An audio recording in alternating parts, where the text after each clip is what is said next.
How does the human brain build itself? How do circuits in the human brain wire together?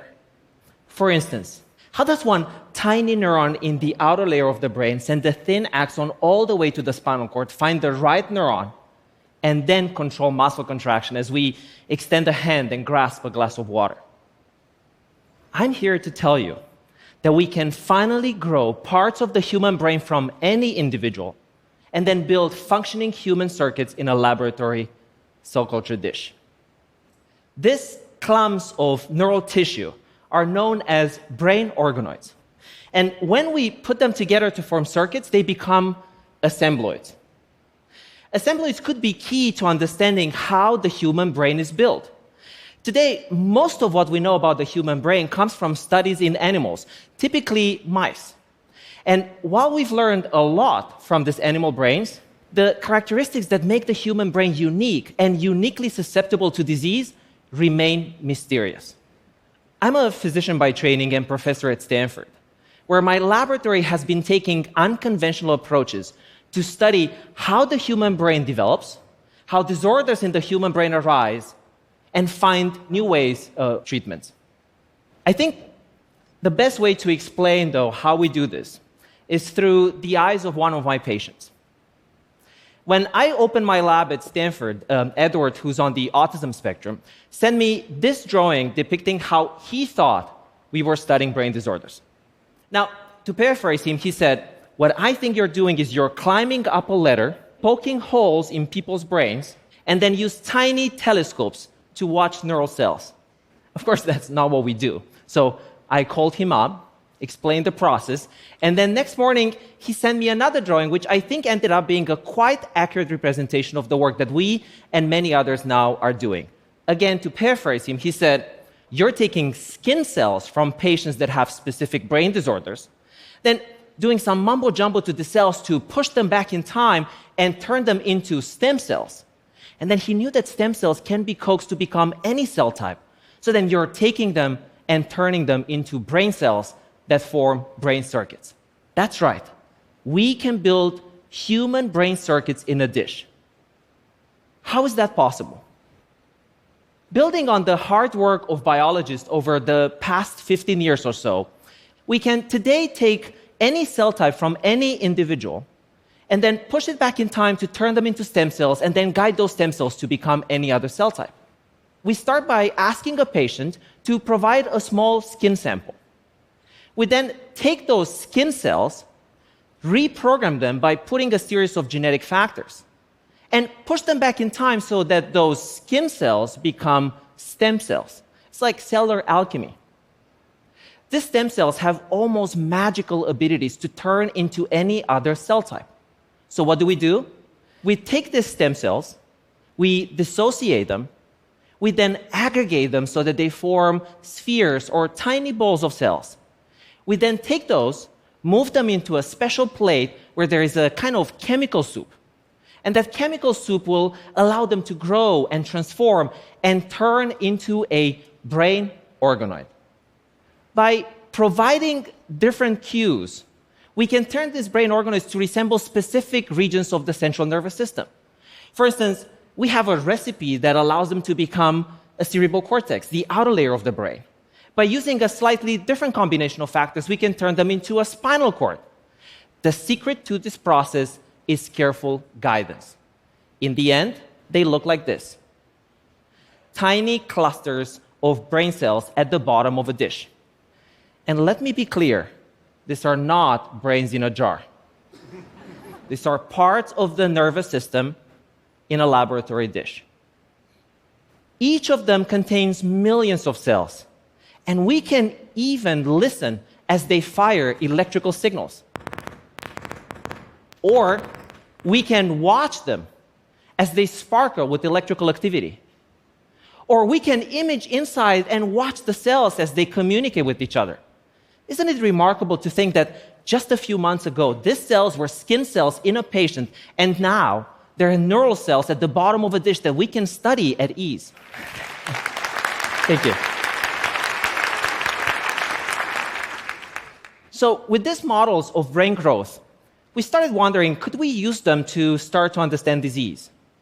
So, for instance, we wanted to know, could we understand how low oxygen impacts the brains of premature babies? So, to do this, we took brain organoids and put them in a special incubator. We then lowered the concentration of oxygen and watched them. We discovered something quite interesting. Only one specific cell type was affected by the low oxygen. That cell type is responsible for the expansion of the human cortex. We found exactly how that happens and even found a drug that could prevent that process. This clumps of three-dimensional tissue can be grown in a dish for years. In fact, we've maintained the longest cultures that have been reported to date, going beyond 800 days. At 9 to 10 months, which is the equivalent of birth, they slowly transition and they started to resemble the postnatal brain.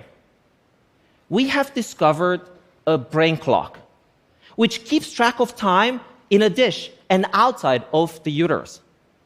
Understanding the molecular mechanisms that underlie this brain clock could be key to finding new strategies to either accelerate or decelerate or rejuvenate human brain cells. The work that I've shown you so far is pioneering not just because of what it teaches us about the human brain, but also because of the frontiers of ethics. Organoids and assembloids are not full replicas of the human brain. They're not brains in a jar, they're not mini-brain, they're not some stepping stone to a Frankenstein monster. They have no blood flow, they receive no meaningful inputs and outputs. But at one point, they may become more complex.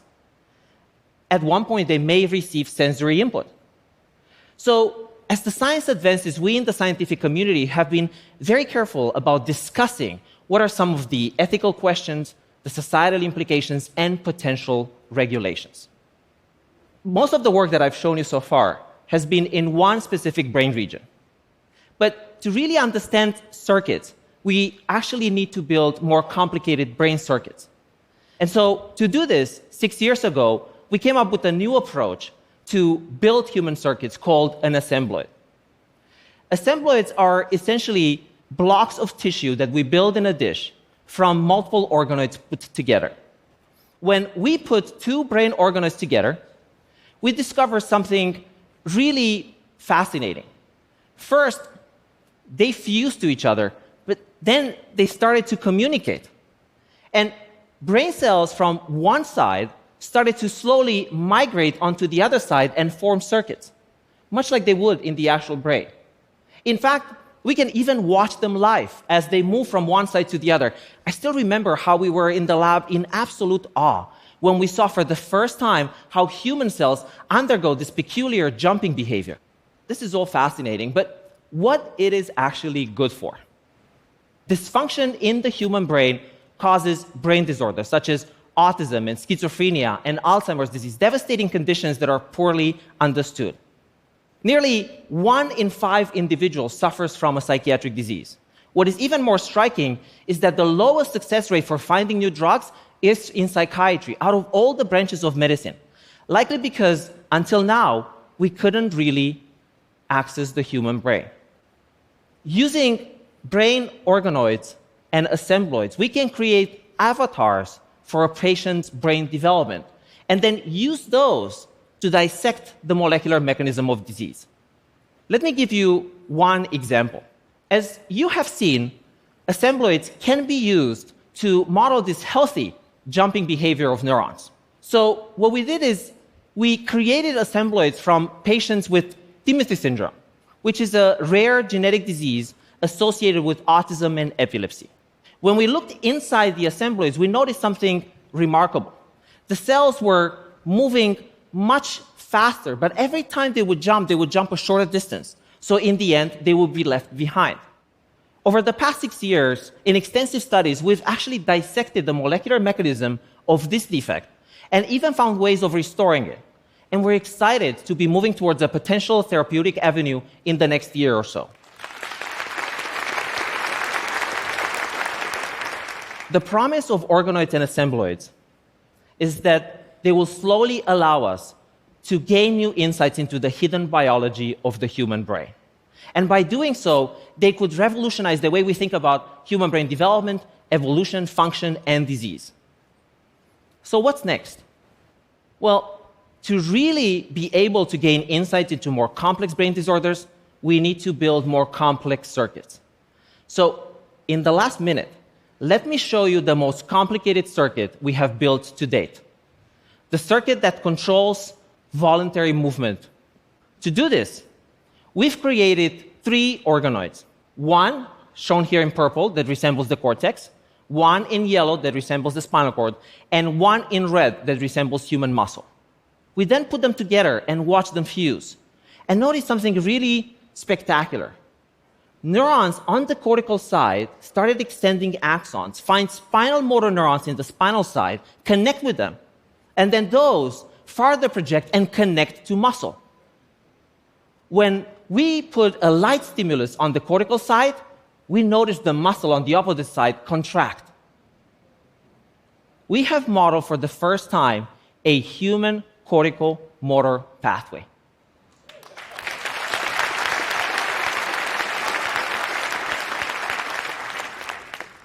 And let me be clear, these cells find each other. Unlike in engineering, we don't have a master plan, we don't provide a plan, because the human brain builds itself. And that in itself, it's a remarkable opportunity to try to reverse engineering what are some of the steps that underlie human brain development. I know that this all sounds science fiction, but we now do this routinely in the lab.